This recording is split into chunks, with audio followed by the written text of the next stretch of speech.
le Grand Katanga, le Nord et le Sud Kivu, le ministre national des Affaires foncières, Aimé Sakombi Molendo, a effectué du 25 au 1er août une tournée de travail dans le Congo central. Dans sa suite, une forte délégation qui comprenait le secrétaire général et plusieurs cadres de l'administration foncière. À son arrivée dans la province, le patron des affaires foncières a été accueilli par le gouverneur Atou Matubwana qui a fait personnellement le déplacement de Matadi à Mbanza-Ngungu pour présenter ses civilités à son hôte de marque. Avant cela, le ministre et sa délégation avaient fait une halte à la circonscription foncière de Kasangulu, puis celle de Madimba où un accueil chaleureux leur a été réservé par ses administrés. Le dimanche 26 juillet, la délégation du ministre s'est ébranlée vers le territoire de Kimpese où il a tenu une réunion de travail avec les circonscriptions foncières de Songololo et Luozi avant de mettre le cap sur Matadi, chef-lieu de la province. Lundi 27 juillet, l'agenda du ministre indique une rencontre avec le gouverneur suivie de la visite de la circonscription foncière de Matadi et d'une grande séance de travail avec les cadres et agents de l'administration foncière à l'hôtel Vivi Palace. C'est à 10 heures que le patron des terres congolaises est arrivé au gouvernorat où l'attendait sur le perron le gouverneur de province. Après un tête-à-tête qui a duré environ 30 minutes, les deux personnalités ont manifesté des avis convergents sur l'ensemble des questions à l'ordre du jour. En effet, aujourd'hui c'est la 4e étape de notre périple de sensibilisation dans toutes les circonscriptions du Congo central où nous amenons comme nouvelle les directives du gouvernement central en matière de maximisation des recettes et de la gestion des conflits fonciers.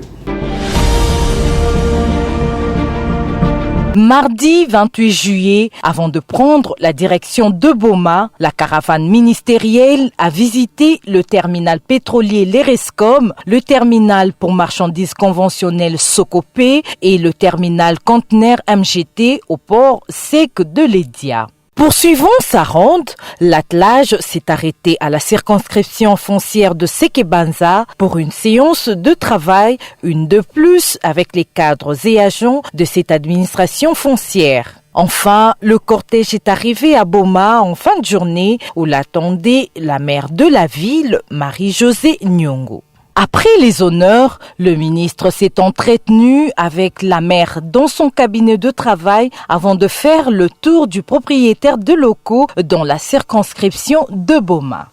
Pour clôturer cette journée chargée, le patron des terres congolaises a reçu les cadres et agents pour un entretien à bâton rompu.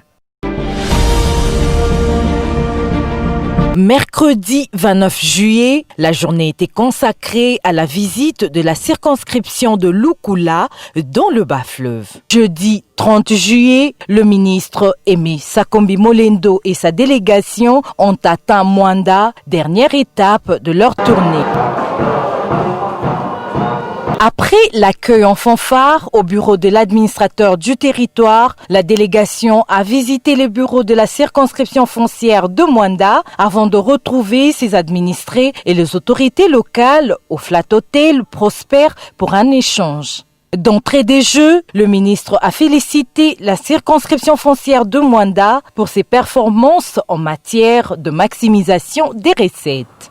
En effet, monsieur le gouverneur, très cher cadre de commandement, malgré tous les problèmes qu'il y a, je voulais d'abord commencer par vous féliciter. Parce que dans la reddition des comptes 2019, c'est la ville de Mwanda qui a rapporté le plus au trésor public.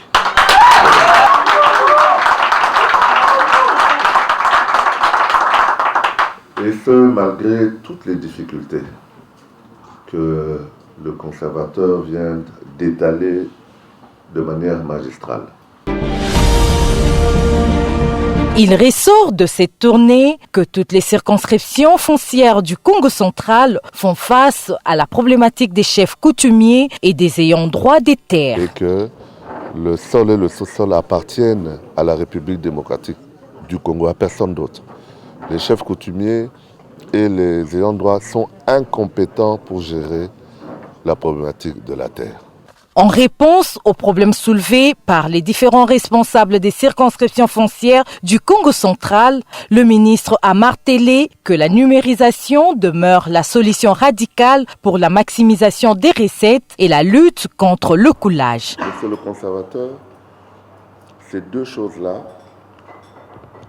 maximisation des recettes et gestion rigoureuse des conflits, ne pourront être résolues que par la numérisation qui arrive, qui est donc le projet phare du gouvernement Ilukamba, sous la conduite de son Excellence, Monsieur le Président de la République.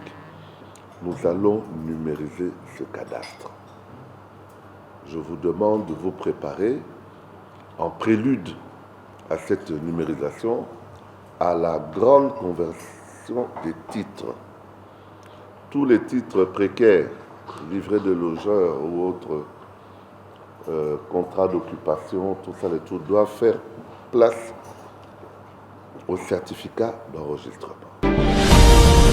Dans le même registre, Aimé Sakombi Molendo a convié tous les conservateurs des titres immobiliers et chefs des divisions du cadastre à la signature d'un acte d'engagement qui leur impose le respect d'une orthodoxie foncière. Son Excellence, Monsieur le ministre des Affaires foncières, pour l'année 2020, je m'engage fermement, premier tiré, à la non-superposition des titres, des taxations, au non-établissement des titres sur les zones non aedificantes, à l'affichage dans ma circonscription foncière de tous les actes liés à la taxation et au calcul des frais y afférents, à respecter les décisions de justice coulées en force des choses jugées. Le ministre est largement revenu sur la création d'un compte centralisateur destiné à recevoir les droits proportionnels relatifs à l'inscription, la réinscription et la radiation des hypothèques. Le Conseil des ministres a décidé de la création d'un compte centralisateur qui va niveler l'argent dû à l'État au niveau des hypothèques, inscription, réinscription et radiation, directement sur un compte qui vous sera communiqué. De telle manière qu'avant d'inscrire quoi que ce soit, monsieur le conservateur, je parle ici aussi naturellement au chef de bureau de taxation, et à tout le monde, enregistrement et notariat, avant d'inscrire une hypothèque, monsieur le conservateur, veillez à ce que les 1% qui représentent le montant total du crédit soit apuré. J'ai bien dit, pas liquidé, mais apuré au niveau de la DGRAD. Pour terminer, le ministre national des Affaires foncières, Aimé Sakombi Molendo, est constamment revenu sur le titrement du patrimoine relevant du domaine privé de l'État. Il a demandé à tous de faire l'inventaire de ses biens et de lui communiquer les listes.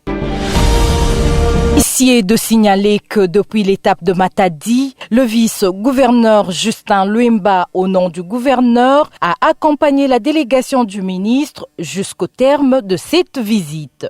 C'est dans la soirée du 2 août que le ministre et sa délégation ont regagné Kinshasa.